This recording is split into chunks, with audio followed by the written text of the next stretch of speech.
The Unnecessary Man by Randall Garrett. I recall, said the businessman, that William Wrigley, Jr. once said, "When two men in a business always agree, one of them is unnecessary." How true that is. The philosopher cast his eyes toward heaven. O God, the mercantile mind! He looked back at the businessman. When two men in a business always agree, one of them will come in handy as a scapegoat. The Idol Worshippers by R. Philip Dockboden. Lord Barrick Sorban, Colonel, HIMOG, retired, sipped gently at his drink and looked mildly at the sheaf of news facsimile that he'd just bought fresh from the reproducer in the lobby of the Royal Hotel. Sorban did not look like a man of action. He certainly did not look like a retired colonel of His Imperial Majesty's own guard. The most likely reason for this was that he was neither. Not that he was incapable of action on a physical level if it became necessary. He was past 40, but his tough, hard body was in as fine a shape as it had been 15 years before, and his reflexes had slowed only slightly. The only major change that had occurred in his body during that time had been the replacement of an irreparably damaged left hand by a prosthetic. But Lord Barrick Sorban preferred to use his mind, to initiate action in others rather than himself, and his face showed it. His was a precision mind, capable of fast, accurate computations, and his eyes betrayed the fact, but the rest of his face looked, if anything, rather like that of a gentle, persuasive schoolteacher, the type whom children love and parents admire and both obey. Nor was he a retired colonel of the Imperial Bodyguard, except on paper. According to the official records, he had been retired for medical reasons, the missing left hand. In reality, his position in the Imperium was a great deal higher than that of an ordinary colonel, and he was still in the active service of the Emperor. It was a secret known only to a comparative few, and one that was carefully guarded. He was a fairly tall man, as an Imperial Guardsman had to be, with a finely shaped head and dark hair that was shot through with a single streak of gray from an old burn wound. In an officer's uniform he looked impressive, but in civilian dress he looked like a competent businessman. He held the newsfac in his prosthetic left hand, which was indistinguishable in appearance and in ordinary usage from the flesh, bone, and blood that it had replaced. Indeed, the right hand, with its stiff little finger, often appeared to be more useless than the left. The hand, holding the glass of rye and ginger, gave an impression of over-daintiness because of that stiff digit. Lord Sorban paid little attention to the other customers in the bar. Customers of the green room of the Royal Hotel weren't the noisy kind, anyway. He kept his attention on the newsfac for the most part. Only a small amount of awareness was reserved for the approach of the man he was waiting for. The banner line on the newsfac said, "Bairnvell occupied by Imperial forces." He read through the article hurriedly, absorbing what facts he didn't know, and then flipped over to the editorial page. If he knew the Globe, there would sure as space be an editorial. There was. At 0231 Greenwich Earth Time, 3/37/229, the forces of the Imperial Government occupied the planet Bairnvell. See article, page 1. The ships of the Imperial Space Force landed, purportedly at the request of Obar Del Pargon, rebel leader of the anti-presidential forces. That such an action should be condoned by the Imperial file is astounding enough. That it should be ordered by the Prime Portfolio himself is almost unbelievable. The government of Bairnvell, under the leadership of President Alverdan, was not by any means up to the standards of the Empire. The standard of living is lower, and the political freedom of the people is not at all what we are used to. But that is no excuse for interfering with the lawful government of any planet. If the Imperium uses these methods for extending its rule, the time must eventually come when our own civil liberties will be in peril. Perhaps Lord Senesin's actions are not so surprising, at that. This is the third time during his tenure as Prime Portfolio that he has arbitrarily exercised his power to interfere in the affairs of governments outside the Empire. Each such action has precipitated a crisis in galactic affairs, and each has brought the Empire nearer to conflict with the Gehan Federation. This one may be the final act that will bring on interstellar war. Colonel Lord Sorban stopped reading as he noticed the approach of the man he'd been waiting for, but he didn't look up until the voice said, "I see you've been reading it, my lord?" The voice was bitter. "A real fiasco this time, eh?" Sorban looked up. "It looks like it might mean trouble," he said carefully. "Have you read all of it, Mr. Senesin?" The young man nodded. The bitterness in his voice was paralleled by the bitterness reflected in his face. "Oh yes, I read it. The other news facts pretty much agreed with the Globe. I'm afraid my father seems to be rather in the soup. Being Prime Portfolio in the Terran Empire isn't the easiest way to stay out of trouble. They'll be screaming for a special election next." He sat down next to the colonel and lowered his voice just enough to keep anyone else from hearing it, but not enough to sound conspiratorial. "I think I've got a line on those tapes." Colonel Sorban raised an eyebrow. "Really? Well, I wish you luck. If you can uncover them in time, you may be able to save your father's career," he said in a voice that matched Senesin's. "You don't sound very concerned, my lord," said young Senesin. "It's not that," said the colonel. "I just find it difficult to believe that—" He cut his words off as another man approached. The second newcomer was a red-faced, plumpish man with an almost offensively hearty manner. "Well, well! Good afternoon, Lord Sorban. Haven't seen you in some time. A pleasure to see you again, my lord. A distinct pleasure. I don't get to Honolulu often, you know. How long's it been? 4 years?" "2, I think," said the colonel. "Really? Only 2? It seems longer. How have you been?" "Well enough," said the colonel. "Excuse me, Mr. Heywood, I'd like to present you to the Honorable John Senesin. Mr. Senesin, this is Robar Heywood, of South African Metals." While the two men shook hands and mouthed the usual pleasantries, Colonel Lord Sorban watched them with an amusement that didn't show on his placid face. Young Senesin was rather angry that the tete-a-tete had been interrupted, while Heywood seemed flustered and a trifle stuffy. "So you're the son of our Prime Portfolio, eh?" he said. There was a trace of hostility in his voice.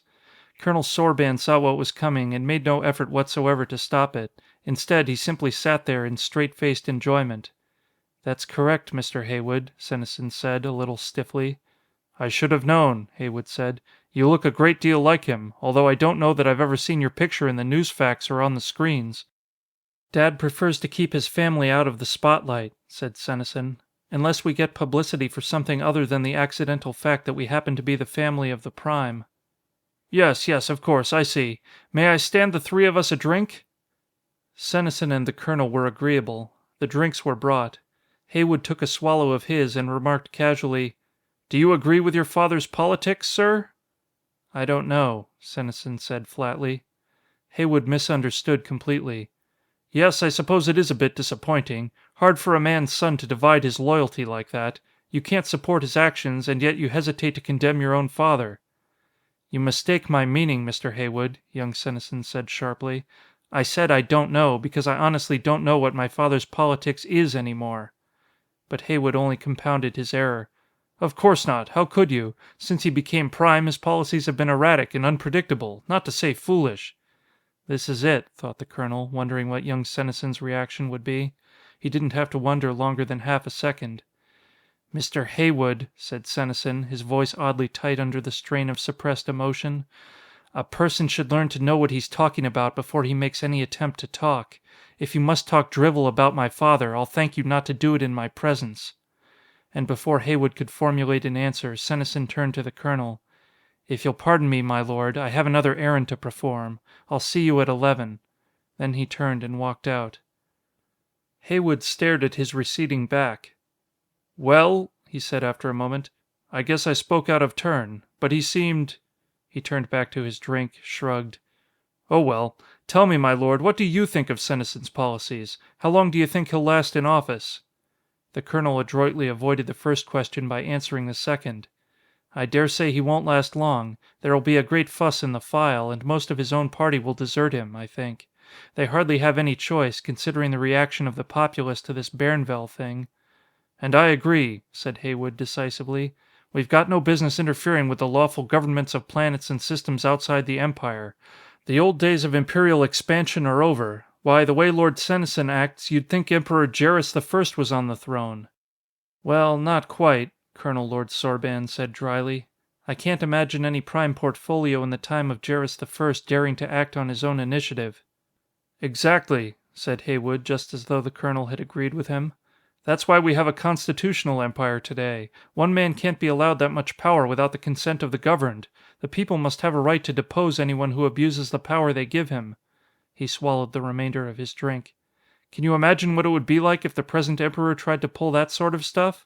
Not that he would, mind you. He's too good an emperor for that. He sticks to his job. But these are different times. And then, too, we can't afford to antagonize the Gehan Federation. After all, I mean, war." He shook his head at the thought. Colonel Lord Sorban had listened to Heywood's soliloquy with patience, but he felt his irritation growing. Much as he had expected the play between Heywood and young Senesin, he had expected to get some information out of the boy before he left, and besides, Heywood's cliched monologue was beginning to pall. Therefore, the colonel finished his own drink, uttered some polite banalities, and got out. He walked around the corner to the restaurant, was bowed into a seat by an ultra-polite android, and quietly ordered his meal. While he waited, he spread the newsfac on the table in front of him, holding it with his right hand while his left elbow rested on the table and his left palm cradled his left jaw. In that position there was nothing odd-looking about the fact that his left thumb tip was in contact with his larynx and his left middle finger was pressed tightly against the mastoid bone just behind his left ear. His lips began to move slightly, and anyone at a nearby table would have assumed that he was one of those readers who are habitual lip movers. The Senesin boy says he has a lead on the tapes. That's all I could get out of him just now, but I have an appointment with him at 11 tonight. How far shall I let him go, sire? The sensitive microphone in the tip of his thumb picked up the nearly inaudible sounds. The speaker in his middle finger vibrated against his skull and brought him the answer to his question. For the moment I'll leave that up to you, but I wouldn't try to stop him just yet. Very well, sire, murmured the colonel. He had already made up his mind to let the Senesin boy go as far as he could. The lad was smart, and his attack would at least provide a test for the psycho-sociological defenses that surrounded the Emperor. "Do you think those tapes, if they exist, are genuine?" the voice asked. "According to young Senesin," the colonel said carefully, "the tapes are supposed to show that certain, highly placed persons in the Imperial hierarchy are influencing members of the government illegally. You figure out what that might mean, sire. It's a little too ambiguous to mean much to me." "Influencing, eh? That could mean anything from a broad hint, through pressure and bribery, to actual brainwashing," said the voice from the finger. "Which one do you think it is, sire?" the colonel asked with mock innocency. The voice chuckled, then said, "I haven't tried brainwashing yet." "No," agreed the colonel, "but you might have to if Lord Evondering gets in, and if you have to, you will." "Colonel," said the voice gently, "there are times when I believe you don't have a very high opinion of your sovereign's moral outlook." The colonel grinned, although he knew the listener couldn't see it, but he knew the other was grinning too. "I humbly beg your majesty's pardon." "You'll have to wait a while, colonel. Imperial pardons have to be by the portfolio for the interior. Your sovereign is an impotent figurehead." "Sure you are, sire," said the colonel. "Meanwhile, what about those tapes?" "Get them, or copies of them. They can't be dangerous in themselves, but if they're genuine, I want to know who's bugging this place. I can't have spies in the palace itself. Otherwise, keep your eyes on the Senesin boy." The voice went on giving instructions, but the colonel lifted the thumb of his left hand from his larynx. The waiter was approaching, and if he wanted to speak to him, it would be better not to have to interrupt the flow of words from his finger. The android put the dishes on the table. "Coffee, sir?"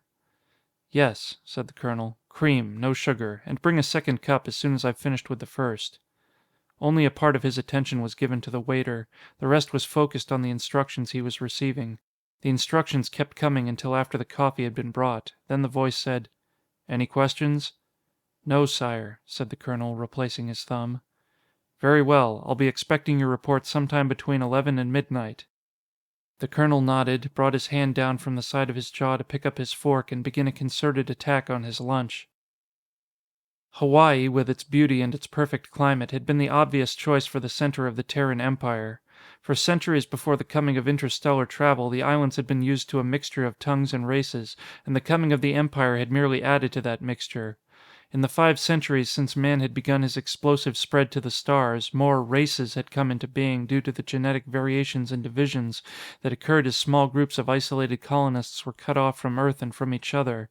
The fact that interstellar vessels incorporating the contraspace drive were relatively inexpensive to build, plus the fact that nearly every G-type sun had an Earth-like planet in Bode's 3rd position, had meant scattering to the stars almost an automatic reflex among men. It had also shattered the cohesion of mankind that had been laboriously built up over several millennia. The old UN government had gradually welded together the various nations of Earth under one flag, and for nearly 2 centuries it had run Earth like a smoothly operating machine. But no culture is immortal. Even the UN must fall, and fall it did. And, during the chaos that followed, a man named Jarris Danforth had grabbed the loosened reins of government, just as Napoleon had done after the French Revolution. Unlike Napoleon, however, Jarris had been able to hold his power without abusing it. He was able to declare himself Emperor of Earth and make it stick. The people wanted a single central government, and they were willing to go back to the old idea of empire just to get such a government. Jarris I was neither a power-mad dictator nor an altruist, although he had been called both. He was, purely and simply, a strong, wise, intelligent man, which made him abnormal, no matter how you look at it. Or supernormal, if you will. Like Napoleon, he realized that wars of conquest were capable of being used as a kind of cement to hold the people together in support of their emperor. But, again, unlike Napoleon, he found there was no need to sap the strength of Earth to fight those wars. The population and productive capacity of Earth was greater than any possible coalition among extrasolar planets and vastly greater than any single planet alone. Thus the Terran Empire had come into being with only a fraction of the internal disruption which normally follows empire building. But man can flee as well as fight. Every invading army is preceded by hordes of refugees. Ships left every planet threatened by the Empire, seeking new, uncharted planets to settle, planets that would be safe from the Imperial fleet because they were hidden among 1,000,000 stars. Mankind spread through the galaxy faster than the Empire could. Not even Jarris I could completely consolidate the vast reaches of the galaxy into a single unit. One lifetime is simply not enough. Nor are a dozen. Slowly, the Empire had changed. Over the next several generations, the emperors had yielded more and more of the absolute power that had been left to them by Jarris. While history never exactly repeats itself, a parallel could be drawn between the history of the Empire and the history of England between, say, 1550 and 1950. But, while England's empire had begun to recede with the coming of democratic government, the Terran Empire continued to spread, more slowly than at first, but steadily. Until, that is, the Empire had touched the edges of the Gehan Federation. For the hordes that had fled from the Empire had not forgotten her. They knew that one day the Empire would find them, that one day they would have to fight for their independence. So they formed the Federation, with its capital on the third planet of Gehan's sun. It was a federation in name only. Even after several generations, the refugees had not been able to build up enough population to fight the Empire. There was only one other way out, as they saw it. They formed a military dictatorship. In the 20th century, the German Third Reich, although outnumbered by its neighbors and enemies, population-wise, had concentrated all its efforts on building an unbeatable war machine. Japan, also outnumbered, had done likewise. Between them, they thought they could beat the rest of Earth, and they came dangerously close to succeeding. The Gehan Federation had done the same thing, building up fleets and armies and material stockpiles as though she were already at war. And in doing so, her citizens had voluntarily forfeited the very thing they thought they were fighting for, their freedom. But they posed a greater threat to the Terran Empire than that empire had ever faced before. Any nation so totally prepared for defensive war may at any moment decide that the best defense is a good offense. Any nation which subjects its people to semi-slavery for the sake of war must eventually fight that war or suffer collapse. The Empire had to change tactics. Instead of steady expansion, she was forced into a deadly game of interstellar chess, making her plays carefully so as not to touch off the explosive temper of her opponent. It was not a situation to be handled by clumsy fools. And Lord Senesin, the prime portfolio of the Imperial File, the elected leader of the Empire, the constitutional head of the Imperial government, was accused not only of being a clumsy fool, but of being a dangerous madman. The planet Bairnvell was an independent autonomic ally of the Gehan Federation, and, although not actually a member of the Federation, was presumably under her protection.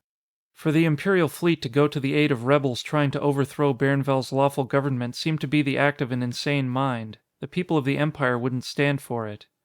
Colonel Lord Barrack Sorban was well aware of the temper of the people and of the situation that prevailed politically in the Empire, more so, in fact, than most men. He was also well aware that internal strife of a very serious nature could so dangerously weaken the Empire that the Gehan Federation would be able to attack and win. His job was to cut off that sort of thing before it could gain momentum. His job was to maintain the Empire. His only superior was the Emperor himself. His subordinates hand-picked, well-trained, and, like himself, unobtrusive to the public eye, and not one of those subordinates knew who the Colonel Superior was. The colonel strolled along the streets of Honolulu with all the courteous aplomb of a man who was both an officer and a gentleman of leisure. He dropped in at various respectable clubs and did various respectable things. He went into other places and did other things not so respectable. He gave certain orders to certain people and made certain odd arrangements. When everything had been set up to his satisfaction, he ate a leisurely dinner, topped it off with 2 glasses of Velascan wine, read the 10th edition of the Globe, and strolled out to the street again, looking every inch the impeccable gentleman. At 10 minutes of 11 he took a skycab to the fashionable apartment house where the Honourable John Senesin, son of the Prime Portfolio, made his home. The skycab deposited him on the roof at 2 minutes of 11. The android doorman opened the entrance for him, and he took the drop chute down to the 15th floor. At precisely 11 o'clock he was facing the announcer plate on John Senesin's door. Senesin opened the door. There was a queer look, half jubilant, half worried, on his face as he said, "Come in, my lord, come in. Care for a drink?" "Don't mind if I do, John. Brandy, if you have it." Young Senesin poured the brandy, speaking rapidly as he did. "I've made an appointment to get those tapes, my lord. I want you to go with me. If we can get them, we can break this whole fraud wide open. Wide open." He handed the colonel a crystal goblet half filled with the clear, red-brown liquid. "Sorry I left so hurriedly this morning, but if that Haywood character had said another word I'd have broken his nose for him." The colonel took the goblet and looked into its depths. "John, what do you expect these tapes to prove?" The young man's face darkened. He walked across the spacious room, brandy goblet in hand, and sat down on the wall couch before he spoke. "Just what I told you, my lord. I expect to prove that my father's mind has been tampered with, that he is not responsible for the decisions that have been made in his name, that he is going to lose his position and his reputation and his career for something that he would never have done in his right mind, that he has been the duped pawn of someone else." The colonel walked over toward the couch and stood over the young man.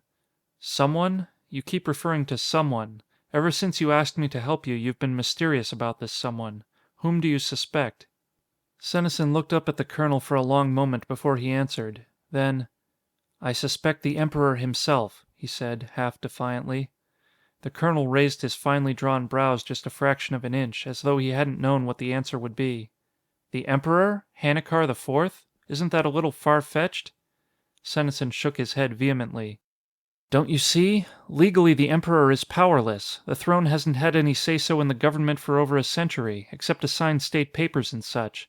But suppose an emperor came along who wanted power, power such as the old emperors used to have. How would he go about getting it? By controlling the government. He could slowly force them to give him back the powers that the people of the Empire have taken so many centuries to obtain." The colonel shook his head. "Impossible. Not even the Emperor could control the votes of the whole file for that purpose. It simply couldn't be done." "Not that way, of course not," the young man said irritably. "But there is a way. It's been used before. Are you up on your history?" "Reasonably well," the colonel said dryly. "How did Julius Caesar get dictatorial powers? And, after him, Augustus? Rome was threatened by war, and then actually engaged in it, and the patricians were glad to give power to a strong man." "That was in a state ruled by the few patricians," the colonel pointed out, "not in a democracy." "Very well, then, what about the United States during World War II? Look at the extraordinary powers granted to the president, first to stop a depression, then to win a war. What might have happened if he hadn't died? Would he have gone on to a fifth and a sixth term? How much more power could he have usurped from the hands of Congress?" The colonel wondered vaguely what history texts young Senesin had read, but he didn't ask. "All right," he said. "Now tie your examples up with His Majesty." "It's very simple. By controlling the mind of the Prime Portfolio, the Emperor can plunge the Empire into war with the Gehan Federation. Once that has been done, he can begin to ask for extraordinary powers from the file.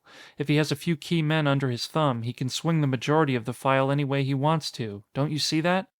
The colonel said, "It does make a certain amount of sense." He paused, looking at the young man speculatively. "Tell me, son, why did you pick me to tell this tale to?" Senesin's sensitive face betrayed his anxiety. "Because you have been my father's best and oldest friend. If he's really being made a puppet of, I should think you'd want to help him. Do you like to see him being destroyed this way?" "No," said the colonel honestly. "And if he is actually being controlled illegally, if he is actually being blamed for things he did not do of his own free will, I'll do everything in my power to expose the plot. That I promise you." John Senesin's eyes lit up. His face broke into a smile. "I knew I could depend on you, my lord. I knew it." Just how do you propose to go about this? Asked Colonel Lord Sorban. There was fire in young Senesin's eyes now. I'll turn the whole case over to the people. I have some evidence, of course, the queer changes in behavior that Dad has exhibited during the past few years, and such things as that. The things that made me suspect in the first place. But that isn't acceptable evidence. He finished his brandy and got up excitedly to walk over and pour himself another. He glanced at the colonel's goblet, but the colonel had 3/4 of his own drink left. Senesin talked as he poured. Did you ever hear of a group called the Federalist Party? Yes, said Colonel Sorban. They want to federalize the empire and get rid of the imperial family. Not a very popular group. No, but they're right. They're right. Don't you see that? And nobody pays any attention to them. Calm down, son. What have the Federalists got to do with this? They have sympathizers in the palace, Senesin explained. They've been able to get proof that the Emperor is illegally tampering with the government, that he's been brainwashing my father, and they're going to turn that proof over to me. I don't quite follow the reason for that, the colonel lied easily. Why don't they use it for themselves? They can't. Nobody'd believe them. Everyone would think that the proof had been faked for political propaganda. On the other hand, if I do it, all I can be accused of is having a personal motive, and if a man wants to get his father out of a jam, most people will agree that I have a perfect right to do so. Besides, I have enough influence to get people to listen to me, to give the evidence a fair hearing. If the newsies got this stuff from the Federalists, they'd throw it away without looking at it. But they'll listen to me. The newsies? Asked the colonel in a perfect imitation of mild astonishment. You intend to turn this stuff over to news publishers? Certainly, that's the only way. Put the evidence before the people and they'll see what they're up against. I personally don't care whether we have an emperor or not, but at least we can force Hannikar IV to abdicate in favor of Crown Prince Jaime. I see. The colonel took another sip at his brandy and appeared to think it over. Wisely, young Senesin said nothing. How are we to get this evidence? The colonel asked at last. We're to meet a man, Senesin said with an air of melodrama. We will get a call at 15 of 12 telling us where to meet him. We have to be there at midnight. Oh, brother, thought the colonel. They really picked their man. They've got him thinking he's hip-deep in a romantic spy story. Was I that way at 22? A romantic? I suppose I must have been. Why else would I have joined the guards? Not for the pay, certainly.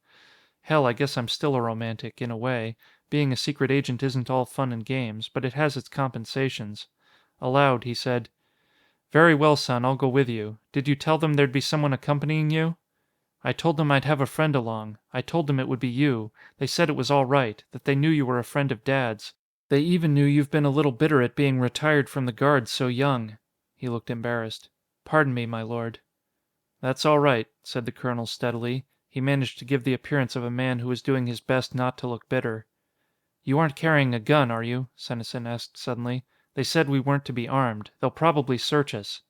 I haven't been in the habit of carrying a gun lately, said the colonel. They won't find anything on me. He finished his brandy while Senesin finished his second one. While the younger man refilled both goblets, the colonel asked permission to use the bathroom. He was gone less than 3 minutes, which he had spent with thumb and middle finger to larynx and mastoid bone. At 11:45 promptly, the phone chimed. No face appeared on the screen when young Senesin answered it, but a voice gave an address on Kalia Road. 3 minutes later, the two men were on the roof, signaling for a skycab. At 10 o'clock the next morning, a panel slid aside in a wall that had previously seemed solid. Colonel Lord Barrick Sorban stepped into the room, thinking as he did so that he really was a romantic. He actually rather enjoyed the idea of using secret passages and hidden panels to gain access to the Emperor's private apartments in the Imperial Palace. He gave a gentle nod to the man in the blue lounging robe who sat in a big easy chair just across the room. Good morning, sire. Morning, Colonel, said His Imperial Majesty, Hannikar IV. How are things shaping up? The colonel chuckled. Not a single one of the newsies printed a word of it, sire. These men were close friends, and had been for years, yet they clung to the formal titles, both from habit and for self-protection. The accidental use of a first name could mean a dead giveaway at the wrong time. The Emperor was a smaller man than Colonel Sorban, but he was far more impressive. While the colonel seemed rather mild, the Emperor looked, well, imperial. He looked just as an emperor ought to look, handsome, dark-haired, stern at times and kindly at others. The square jaw gave an impression of firmness of character, while the sapphire blue eyes were penetrating without being harsh or hard. What about the Senesin boy? He asked. He's in jail, said the colonel. His Imperial Majesty raised an eyebrow. Oh? It was a question and a command. Not by my orders, said the colonel quickly. He got a little upset. He'd taken those tapes and documents around to 4 editors and had been thrown out 4 times. The 5th time, at the Globe as a matter of fact, he accused the editor of being in your pay. A hassle started and the editor called the Honolulu police. Don't worry, sire, one of my boys got the tapes and stuff. Is it genuine? The evidence? Yes. The Federalists had the goods on you all right. He grinned. As you said, everything but brainwashing. I'll take care of it, said the Emperor. Prince Jamie's been going through the family files, and I rather want him to see this batch of stuff too. Meantime, get the Senesin boy out of that cell. I want to see him. He's got guts, if nothing else. He has sense too, sire. He's just a little too young yet. He almost added, and romantic. But he stopped himself in time. How long will it take to get him out? His Majesty asked. I can have him here in half an hour. The editor of the Globe will drop the charges. I can put a little pressure on in the right places. The Emperor nodded. After a moment he thumbed a button on his chair arm. Inform Lord Senesin that he is requested to appear for a royal audience in 45 minutes, he said firmly. Yes, sire, said a voice from a hidden speaker. The Emperor looked at the colonel. Get the boy. John Senesin sat in a soft chair, his hands gripping at the arms as though it might at any time fall from under him. He looked at the 3 other men in the room. His father, Lord Senesin, looking rather tired, but with a slight smile on his lantern-jawed face, sat on his son's left. One hand ran nervously through his grey hair. On John's right sat the colonel, looking cool, unperturbed, and very gentle. Between them sat the Emperor. John's face looked pale, and there was a slight nervous tic at the corner of his mouth. I don't understand, he said. He swallowed hard as his voice failed him. Nothing hard to understand, son, said the colonel mildly. We've been looking for evidence to break up the Federalists for several years. Some of them are honest men who are simply against any kind of hereditary monarchy. We'll let them go eventually. Some of them are fanatics, the kind that is against any form of government that happens to be in power. They'll get psychiatric treatment. But the leaders of the group are agents of the Gehan Federation. My men are picking them up now. The man that contacted you and me last night was arrested within 2 minutes after we left. But the evidence, those tapes, the documents, they all seemed genuine. They seemed so convincing. They should be convincing, John, said Lord Senesin in his smooth, oratorical baritone. You see, they are perfectly true. John Senesin looked at his father as though the older man had suddenly sprouted an extra set of ears. You've been brainwashed? The Prime Portfolio shook his head. No, son, not that. Did you see anything like that on the tapes? No, but the others, Fileman Brenner, Portfolio for Defense Vane, General Finster, all of them, I thought... You thought wrong, son, said Lord Senesin. I am and always have been working loyally with His Majesty. He gives the orders and I carry them out. John's voice became taut.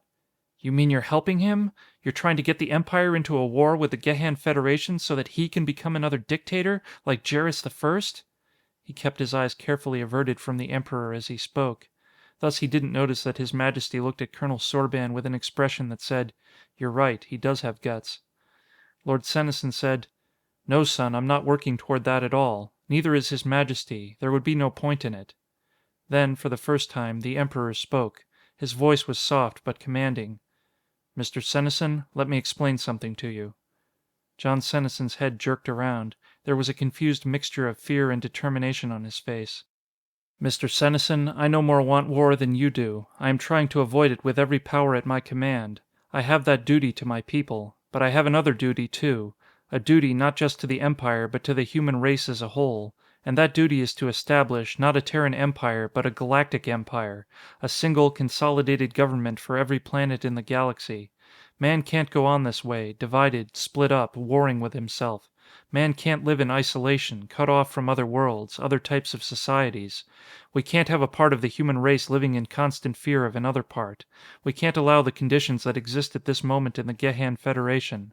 To paraphrase Lincoln, the galaxy cannot exist half slave and half free. Right now there is evidence that the Gehan Federation will collapse internally within less than 5 years. The only way for the President of the Federation to avert that collapse will be to declare war on the Empire. We have had to take certain risks in order to ensure that when and if war does come, we will win it. Bairnvell was one of those risks. Not too great a one, as it turns out. Evidently the Federation government doesn't see that our possession of that base is a vital factor in our own defense. Strategy in 3 dimensions isn't easy to reason out. Mr. Senesin, I have no desire for power in a personal way. Any power I have is used for the good of my people. I have no police system for terrorizing the people. I don't suppress the freedom of every man to say or print what he wants. To call your sovereign a fat-headed slob in a newsfac might be considered bad taste, but it isn't illegal. I can't even bring a civil suit against you the way an ordinary citizen could. Now I'll grant that I sometimes use illegal means to control the Empire, but there are reasons for that. He was interrupted by a soft chime. He pressed a button on his armchair. Yes? You go on the interstellar hookup in 20 minutes, sire. The file has assembled, said a voice from a speaker. I'll be right there. He stood up and glanced apologetically at the other 3 men. Sorry, political announcement, you know. You two go ahead and explain to Mr. Senesin. Then he looked directly at the Prime Portfolio. I'll tell them you're slightly ill. He reached out, took Lord Senesin's hand, and grasped it firmly. I'll make it look good, old friend. Don't worry. I'll need your help with Lord Evandering when he gets the primacy. The other men were on their feet already. They watched in silence as he walked out the door, then eased themselves back into their chairs. I still don't understand, John said softly. The bitterness and anger seemed to have left him, leaving only puzzlement in their wake. If you take orders from him, Dad, then this isn't a democracy anymore. It's become another imperial dictatorship. Son, said his father, the Empire never has been a democracy in the sense you're thinking about. Ever since Jarrus I, it has been ruled solely by the Emperors. Always.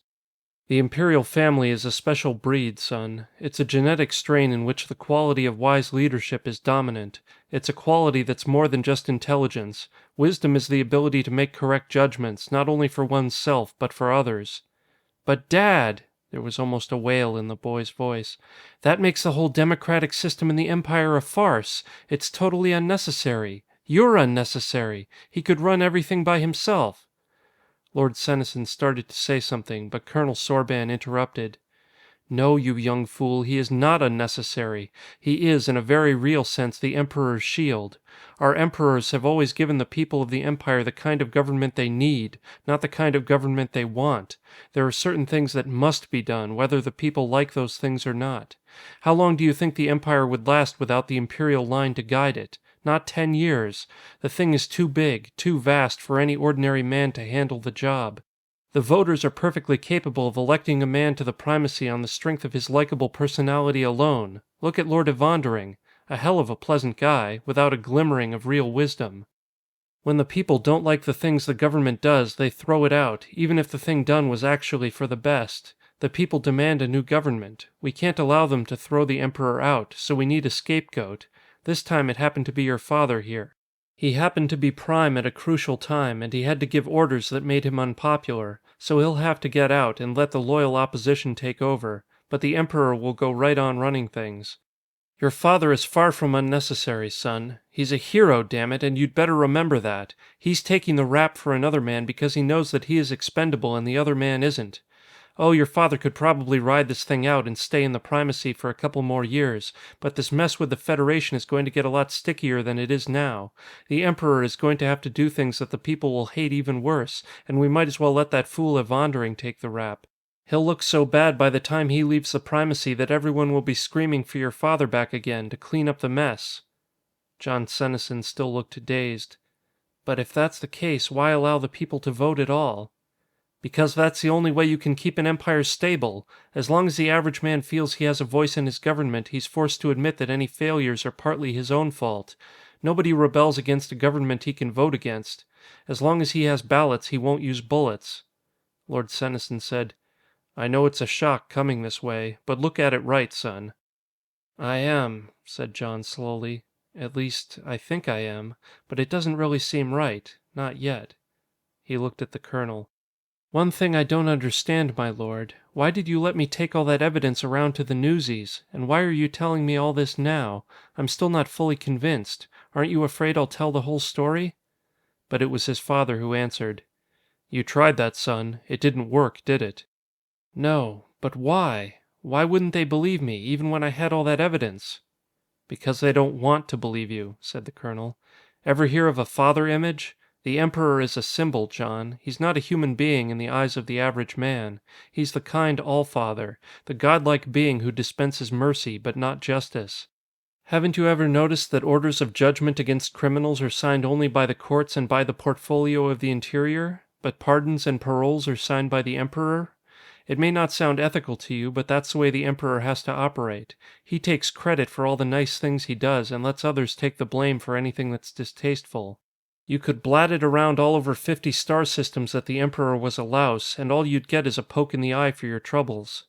It's not easy for him, and don't ever kid yourself that it is. He's going out there now to tell the Empire that your father and his government have resigned. He has to try to make his best friend and most loyal subject look a little less black than he has been painted, and all the time it was the Emperor who wielded the paint gun. Do you think that's fun? No, said John softly. No, I guess not. He paused. Wouldn't it have been easier to take the evidence away from me, though? No, that would have left you furious. No amount of talking would have convinced you. As it was, you convinced yourself that there is no way to attack the Emperor directly. He's safe right where he is. John shook his head slowly. It all seems so tangled. It still seems as though the whole deception is, well, wrong somehow. If you look at it in a certain way, said Lord Senesin, I suppose it does seem wrong. But it's necessary. Absolutely necessary. Maybe, said John, still unconvinced. It certainly does look as though His Majesty has himself in an almost impregnable position. It's a wonder he needs agents like you. Colonel Lord Barrick Sorban smiled a little. The boy would see the thing straight eventually. He had what it took, even if it didn't show much at this stage. Actually, he was more than halfway convinced now, but wouldn't admit it to himself yet. At least he'd been able to put a finger on one thing. Aloud, the colonel said, You're not altogether wrong there, son. When you come right down to it, I'm the unnecessary man.